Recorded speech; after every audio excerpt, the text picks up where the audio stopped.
Nazywam się Nikola. Mój znak migowy wygląda tak. Mamy też gościa. Możesz się przedstawić. Nazywam się Filip Gałązka. Mój znak migowy wygląda tak. Dziękuję, że udało nam się połączyć online. Wiem, że uczestniczysz w działaniach Fundacji Avalon pod tytułem Teraz mnie widzisz. Dlaczego zdecydowałeś, że chcesz w nich działać? Czy czujesz, że społeczeństwo ciebie nie widzi?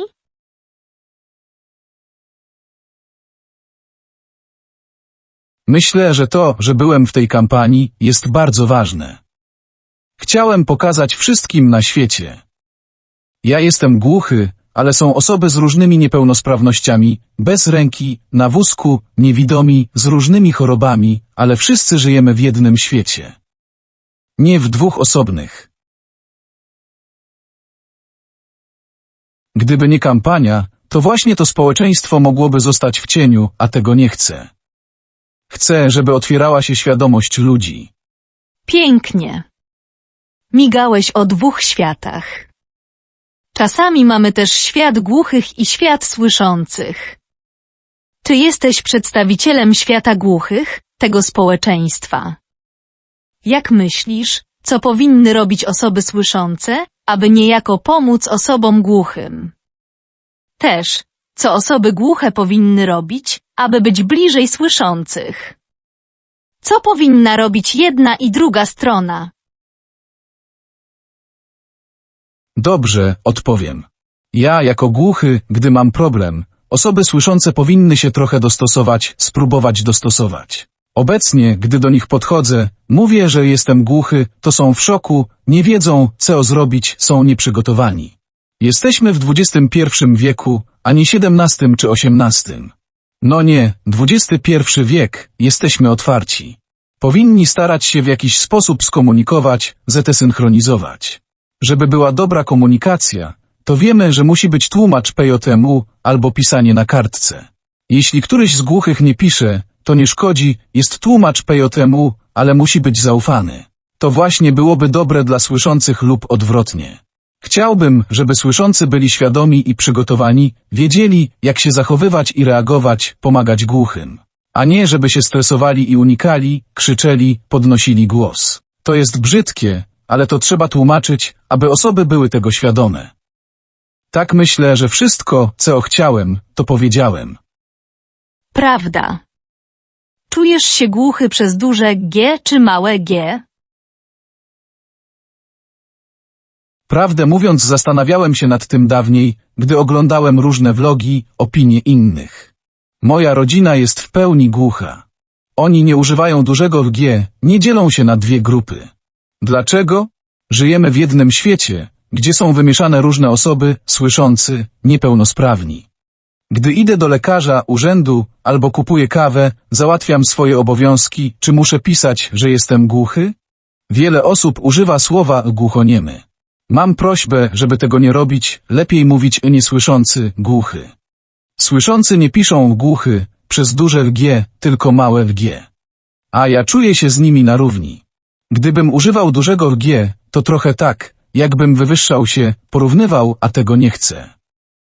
Chcę być na równi. Myślę, że czy duże G, czy małe G, to ma małe znaczenie. Ale masz tożsamość osoby głuchej. Tak. Czuję się głuchy, ale w codziennym życiu, przyzwyczajeniach, wiadomo, że trochę idę w stronę słyszących. Bo głusi są mniejszością, mniejszą grupą. No właśnie. Bo w kampanii Avalon była grupa osób niepełnosprawni. A wiemy, że głusi często mówią: nie jestem niepełnosprawny, mam ręce, wszystko mam. Czuję tożsamość osoby głuchej, po prostu mam inną kulturę, inny język. Nie jestem niepełnosprawny. A jak ty myślisz, czy słowo niepełnosprawny pasuje do osób głuchych, czy nie pasuje? Słowo niepełnosprawny to słowo pozytywne, neutralne albo negatywne. Jak myślisz, czy w słowie niepełnosprawny są głusi? Czuję, że to negatywne. Na przykład w orzeczeniu do pracy może być napisane: że osoba jest całościowo niezdolna lub zdolna do pracy. Osoby, które mają problemy na stałe, one powinny być w tej grupie niepełnosprawnych. Ale ja, osoba głucha, jestem zdrowy, mam ręce, mogę pisać, komunikować się. I to orzeczenie jest wtedy problematyczne. Pracodawca, gdy się spotyka na żywo, może się zastanawiać, czy to osoba niepełnosprawna, czy głucha. Gdyby wcześniej dać to orzeczenie, to taka osoba mogłaby myśleć, zastanawiać się, wiadomo, że osoba ma niepełnosprawność, ale czy jest chodząca, czy nie. Dlatego wolę, aby głusi nie byli traktowani jako osoby niepełnosprawne, bo do tej grupy nie należymy. Mamy zaburzenia słuchu i mowy, ale tylko to, nic więcej. Potrzebujemy wsparcia tylko asystenta albo tłumacza, tylko to. A nie włączania do osób niepełnosprawnych. Mnie to trochę nie pasuje, jest to dla mnie coś nie tak. Dziękuję. Wiem, bo już trochę o tym rozmawialiśmy, działając w kampanii. Chciałeś pobudzić świadomość osób słyszących. Ogólnie pobudzić świadomość ludzi. Też taki jest cel wywiadu, chcielibyśmy pobudzić świadomość osób słyszących. Dlatego mam pytanie. Co mogą robić osoby słyszące, aby pomóc głuchym? Gdy podchodzi do nas, słyszących, osoba głucha, już trochę o tym wspominałeś, nie musimy się stresować.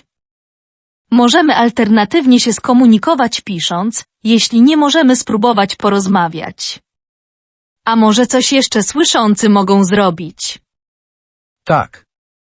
Słyszący zawsze mogą coś zrobić. Wystarczy spróbować, a potem można się o tym przekonać. Jeżeli nie spróbujesz, to się nie przekonasz, po prostu. Nie trzeba tego tłumaczyć. Tylko że osoby słyszące często patrzą na głuchych z góry, a powinni patrzeć na nich na równi, jak na siebie. To jest indywidualna sprawa, czy ktoś chce spróbować się skomunikować.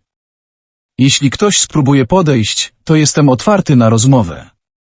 Niektórzy nie chcą rozmawiać, nie są otwarci, nie muszą, można wtedy ich zostawić. Z tego względu, że to jest trudna, bardzo indywidualna sprawa. Niektórzy nie chcą, bo jest to kwestia wychowania z pokolenia na pokolenie, czy kwestia różnych kultur. Ale myślę, że gdy się spotka takie osoby, to wystarczy pisanie, gesty. Na przykład jak byłem za granicą, w Hiszpanii, we Włoszech, trochę też w Norwegii, to tam jest najwięcej gestów. Na przykład muzułmanie, czy osoby o odmiennym kolorze skóry, mają w sobie więcej gestów. Dla głuchych jest to łatwiejsze w odbiorze i jest mniejszy kłopot, można szybko się porozumieć. Gdy w Polsce idę na przykład do Żabki i chcę kupić piwo albo coś innego i chcę pokazać, to wtedy ta osoba się zastanawia, myśli, czy to słyszący, czy głuchy? Dlatego wolę napisać na telefonie. To jest właśnie tak zwany system polski, to co dzieje się od pokoleń i przechodzi na kolejne. Religia, kultura, trzeba to szanować, ale warto być tego świadomym. Dając świadomość, ludzie będą to rozumieć. A gdy słyszący spotka się z głuchym, jest coś, czego nie wolno robić. Mówiłeś o pozytywach, co można robić, a czego nie wolno. Nie chcę nikogo pouczać czy negować. To osobista sprawa. Tylko nazywanie głuchoniemy dla mnie to obraźliwe słowo, to po pierwsze. Po drugie, krzyczenie. Jak ktoś krzyczy, ja jestem głuchy, nie używam aparatów, bo nie mam potrzeby. A inni myślą, że tracę słuch. Czasem trzeba spojrzeć z innej perspektywy na to. Ale to trzeba wyjaśniać. Mam nadzieję, że w przyszłości świadomość będzie się rozszerzać. Głusi są mniejszością, słyszący większością, połączyć to jest bardzo ciężko.